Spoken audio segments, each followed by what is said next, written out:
Hakeem Jeffries. I got to talk to Hakeem Jeffries for a moment.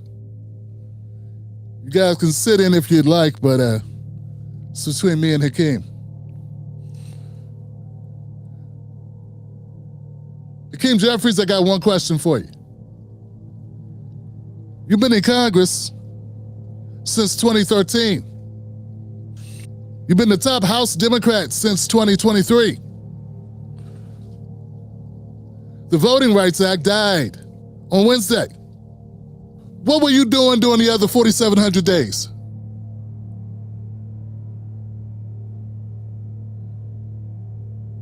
I'm trying to figure it out. I mean, if everybody's going to be fixated on who let Trump get in and why we dropped the ball, last time I checked, the ball and the buck stops with you. The Congressional Black Caucus is bracing for the largest collapse of black congressional representation since Reconstruction. Everybody on black Twitter losing their minds, pointing fingers, talking about 2016. Can you still believe we got Democrats pulling 2016 out there? Every time anything is lost, they start going back in time. Remember the time Hillary ran? Remember the time, ladies and gentlemen, outrage without accountability doesn't make sense. It's just rage bait. It's performance. We don't do performance here. We do passion, we do righteous indignation, we do accountability, but we do not do theatrics. Tonight's question isn't how dare the Supreme Court. The question is, how did we get here? And who was supposed to be guarding that goddamn door? We're coming on the air because the Supreme Court has just released a major decision which could have a profound impact on the midterm elections. The justices issuing a ruling on a case out of Louisiana involving the Voting Rights Act, redistricting, and whether states must end any consideration of race when redrawing congressional maps. The decision potentially reducing the influence of minority voters and minority representation in Congress. Let's get right to our senior Washington correspondent, Devin Dwyer, who covers the Supreme Court for us. Devin. Kira, this decision is 6-3, written by Justice Samuel Alito, and it's a significant decision and a setback for the landmark Voting Rights Act of 1965, which was passed to guarantee equality in how we vote, and of course addressing the systemic and historic racial discrimination, especially across the South. This decision came in a case out of Louisiana involving a court-ordered drawing addition of a second majority black district in that state because of the size of the state's population. And the Supreme Court today, in this decision, said that the court violated the 14th Amendment by adding, the state rather, violated the 14th Amendment by adding that district. They used race impermissibly, consciously, to add a second district to aid those voters, and they said that is simply not allowed under our Constitution. Justice Samuel Alito didn't go as far as saying race can never be used in drawing these maps. That's something the court has affirmed before to comply with the Voting Rights Act, but he put a significant new limit on how courts can order states to draw their maps to be more equitable. He said that Section 2 imposes liability only when evidence supports a strong inference that the state intentionally drew its map to discriminate. So a setback for minority voters in Louisiana, and now, Kira, the impact of this decision is going to start to ripple across the country. This is an outright power grab. It's about silencing black voices, dismantling majority black districts, and rigging the map so that politicians can choose their voters instead of the other way around. We have seen this before. We know exactly what this leads to, and we will not go back. For years, we've sounded the alarm on the Voting Rights Act as the Voting Rights Act was chipped away piece by piece. Today, the consequences are here, and they are dangerous. But the reality of our experience, our journey, now more than 400 years, is that we view a setback, and this is one, but we view setbacks as nothing more than a setup for a comeback. That's right. And America has the great opportunity to keep the comeback going by exercising your right to vote. In 2013, there was a case, Supreme Court gutted during the Shelby County versus Holder case. Pre-clearance was gone. Most people saw this as the alarm bell that they're going to come for Section 2 next. Where was the emergency response when they started doing this erasing of the Voting Rights Act back in 2013? Where was the urgency in 2013? 2021 through 2022, the trifecta window. Democrats had the House, the Senate, the White House, a black vice president. CBC had 58 members at the time. The John Lewis Voting Rights Act, Advancement Act, did not pass. It got blocked by a filibuster. And Senate Democrats with Congressional Black Caucus backing refused to carve out a voting right exemption to the filibuster. They could have did something about it. They chose not to. Joe Manchin and Kristen Sinema killed it. But where was the CBC's leverage? Where was the floor war? Yeah, where was Cory Booker with the 24-hour theatrical performance for the Voting Rights Act, the John Lewis Voting Rights Act? Where were the 58 black members of Congress refusing to do business until their own people's voting rights were protected? They had one job, fam, one job, one job. You know what? If you're the head chef, and we have a special guest coming, it's your job to make sure that one meal is prepared correctly. Because we have a special guest coming.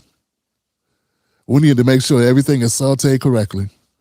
Everything is piping hot. All the sauces, none of them are broke.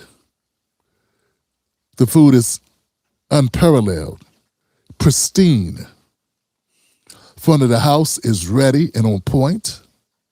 You have done everything under the sun to make sure it's right, because you had one job. Hakeem Jeffries, you and the Congressional Black Caucus had one job. 2021, no excuses. None. Case called Brunovich versus DNC. The Supreme Court narrowed Section 2's reach on voting procedures. That was another warning. Bad things are coming.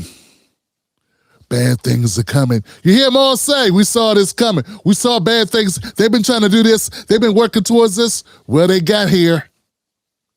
Where were you? 2023, Allen versus Milligan. The court upheld Section 2 by one vote. Roberts' opinion practically wrote the roadmap for the next challenge. The CBC treated the Voting Rights Act as a campaign football. You know, the one Charlie Brown kept trying to kick. That's what they did. They did it for political expediency. And I believe they're still doing that.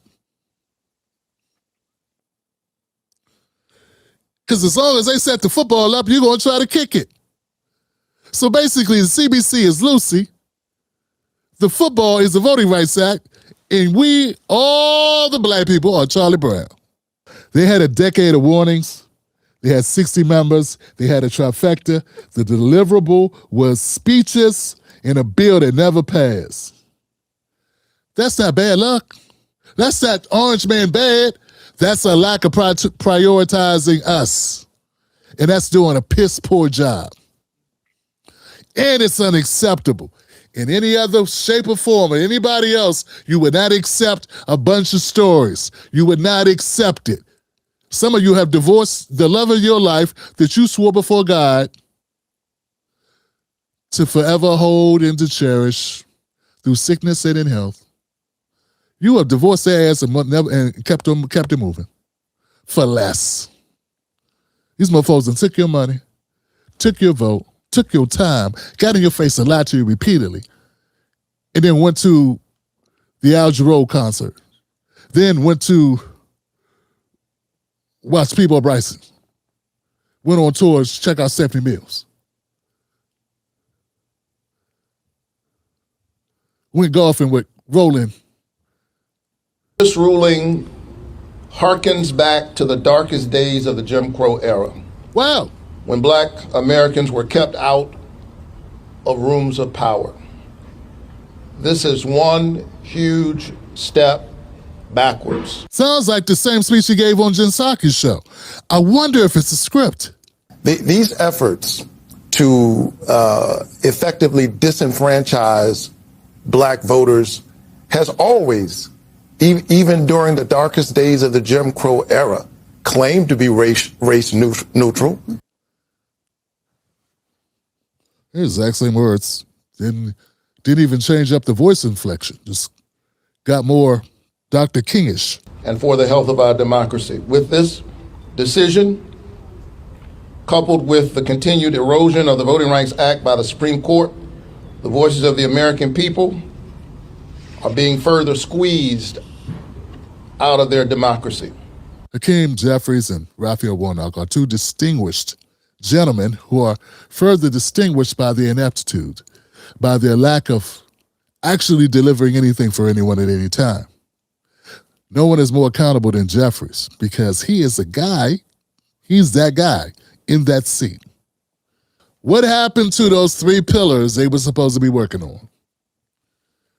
See, Black people, it'd be different if most of Black America felt that the Congressional Black Caucus was fighting and doing what they need to do for those three categories: civil rights, reparations, and anti-poverty.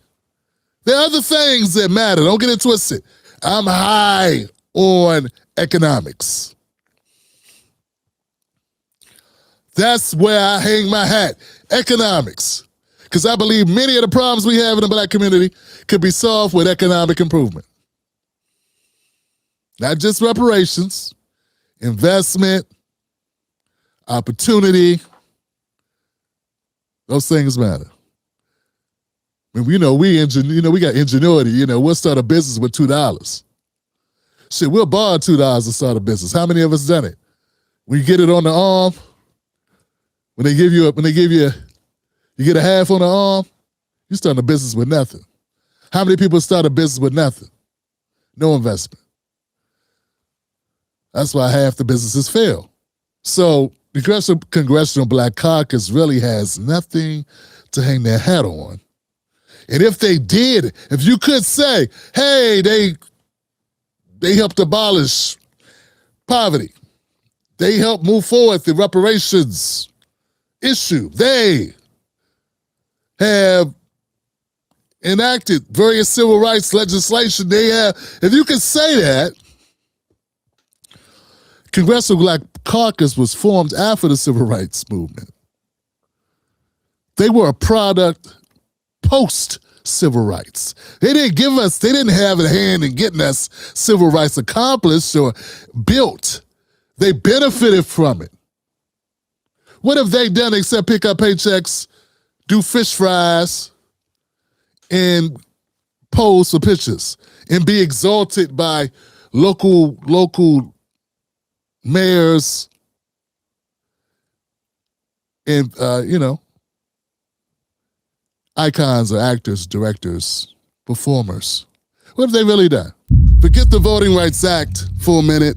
Let me show you what these 60 members of Congress have not been doing for 44 years of their existence.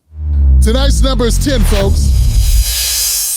See, this representative, the state rep from Tennessee. And so now we are being told by the Supreme Court that they no longer want to have any say in any remedies for the racism and the racist system that we are in. That is wrong. And now we have people who are politicians and in positions of power trying to pretend like we live in some colorblind society.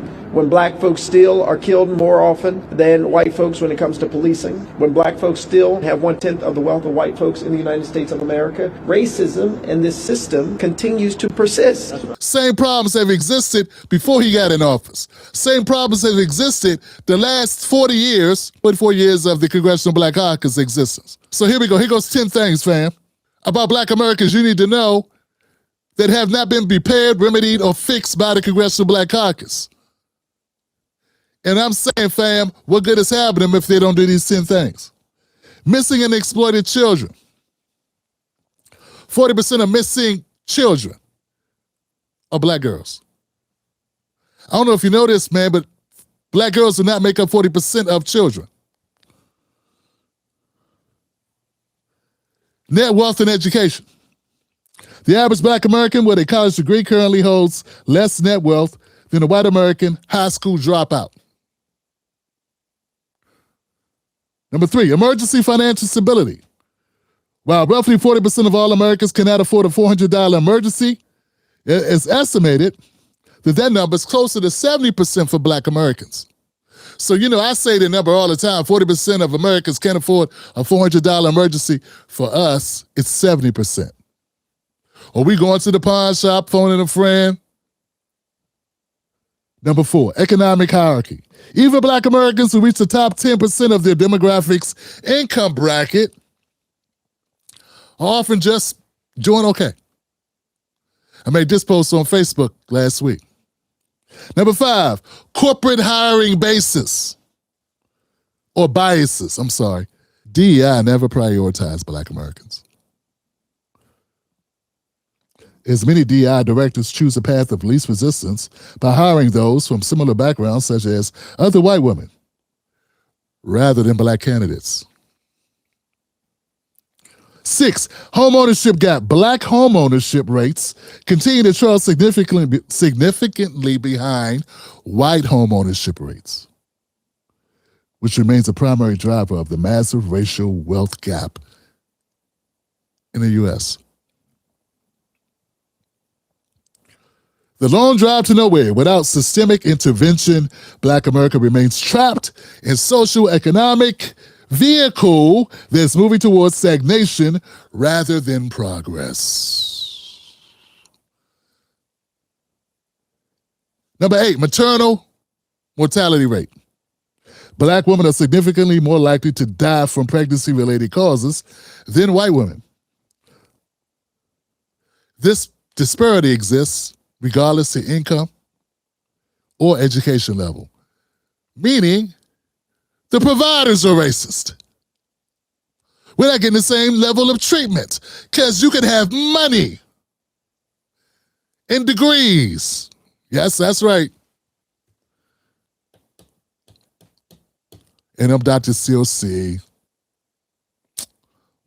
Shaniquas. Number 9, incarceration rates. Black Americans are incarcerated at nearly 5 times the rate of white Americans, which continues to deplete community wealth and destabilizes families. And no one goes, damn, it's breaking up the families. Hence my anger and frustration when people call me a white nationalist for saying, oh, kids separated from families. Hey, we know a little bit about something about that. 10 times more black people getting separated every day. What's up? That's white nationalist talk. Don't you talk about that, Tim. It's always that when I'm standing up for black people. Number 10, I could go on and on, but here goes number 10. Educational funding. Schools serving predominantly black students often receive significantly less funding per pupil than those serving predominantly white students, leading to long-term disparities in college readiness and earning potential. I chose just 10 things. Those 10 things, those 10 issues, those 10 pillars aren't reparations-based. They're important. And what has the CBC done about that? If the answer is nothing, which it is, what are we talking about? Reconstruction was undone too. The first black members of Congress were elected in 1870. By 1901, there were 0. It was almost 0 for 30 years. What's happening now is the third great rollback of black political power in America. Since Reconstruction, Jim Crow, now this, they say. My thing is, but this ain't then. This is now. And what are these people going to do for us? We survived worse. But surviving requires clarity about who's actually fighting for us and who's just performing in front of us. I see no reason for black America to panic like they're losing something that they never had. Voting alone is not going to save us. I don't care what you say. Voting ain't going to do it. It's going to take more than voting. I'm not saying it don't matter. I'm saying it's insufficient. The CBC built a strategy that depended entirely on a permanent Democratic structural advantage and a friendly Supreme Court, but both are gone. Black America needs its own infrastructure, state-level power, independent black political organization outside of the Democratic Party, economic networks, media, which is what we're doing right now, right here. Stop expecting people that failed you to lead your recovery. We cannot expect the same people that put the car in the ditch to get the car out the ditch. They're asking for gas money to keep driving it in the ditch. No. This is not the end. Not even close to it. It's just getting interesting. What would we do without the Congressional Black Caucus? A few words about Wednesday's Supreme Court ruling that effectively gutted a key part of the Voting Rights Act of 1965. This decision marks a major step backward in our pursuit of a more perfect union. Although for much of that time, South Carolina's population was majority black. South Carolina sucks in every category that I was telling you about. And this guy's been there the whole time. These people are talking about their jobs.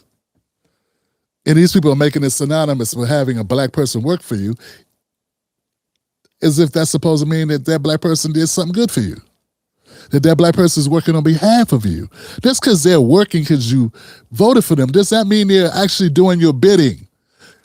So like Warnock, when they asked Warnock, hey, what about this black issue that black people care about? His ass changed the subject to 10 different things that had nothing to do with the thing they asked him about. My question is, it seems that we're always dealing with the symptoms of the problems instead of the bigger issues. And it seems that's one of the issues that could kind of fix all the issues is talking about reparations, and we don't talk about reparations enough in this country. And the last that I checked, the House had gotten the HB 40 past committee, and as far as I can tell, that's where it stopped. And I know you're in the Senate, so I'm not sure what you can do about that, but I did just wonder what you could do to further that cause in America right now. So there is a bill to study the issue of reparations. Here's what I'm for: equity and opportunity. And I wake up every day fighting for that. And I do it in such a way that I think benefits all of us. But when you look at the issue of healthcare, for example, if we can get Medicaid expanded, it would help all of us if we could get Medicaid expanded, if we could get a fix. But it would have a disproportionate impact on communities of color because the disparities are so great. When we invest in jobs, when we invest in infrastructure, when we invest in a whole range of these things, when we deal with the expanded child tax credit,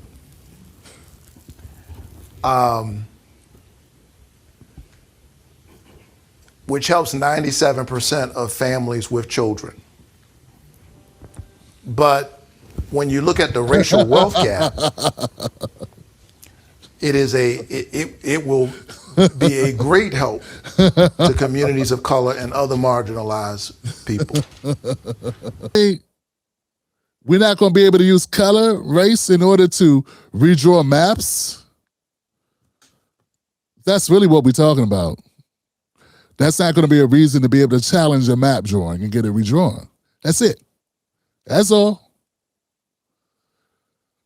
And it's not just for Black Americans, it's also for Latinos. There's been a lot of talk how there won't be any Black Republican members in the new term. Yeah. What do you make of that? Nothing. I don't understand how that's relevant. But is it a problem like recruitment? Or I don't think it's a problem with anything. I'm not here because I'm Black. I am here because I'm qualified representative for Congressional District 38, and the American people choose who they want to choose. Yeah. And the one thing I don't want to get into is this game of race bait all day, every day. If there's 4, if there's 10, if there's none, what we are talking about is who is the best person that is best qualified to fill a seat, regardless of the way that they look. And I tell people this all the time till I'm blue in the face. I represent a white majority district that President Trump would have won by over 20 points, and I won by 25 points the last time I ran. I'm being judged not by the color of my skin, but by the content of my character. I don't care how many Black people are here. I want the most qualified people that are here. And thank you. Oh, got it. Thank you, Harrison. Wesley Hunt says he was elected not because he's Black, but because he's the best. I don't know about the best. I'd probably say you were best in that election. You're best in whoever you ran against. I don't know about best, sir. I think it's beautiful. I think it's beautiful, Johnson. I need my people to realize that just because it's a Black face doesn't mean it has your best interest. I've been saying that for 10 years. I ran down a list of 10 things that are failing us and 10 predicaments that have the Black American community behind the 8-ball in dire straits, suffering. And I'm saying, what's been going on with that? I didn't make up the numbers. We only got 2 political parties, 2 mainstream political parties in this country, i.e. the ones with all the money. And you say so-called one of them is for us. And if it was for us, would the average Black college grad have less wealth than the average white high school dropout? How could that persist for 60 years after civil rights if we had an actual political party working on our behalf? You mean to tell me you think the Republicans are that strong? We put people on the moon. It's easy to cheat a man than convince a man he's been cheated.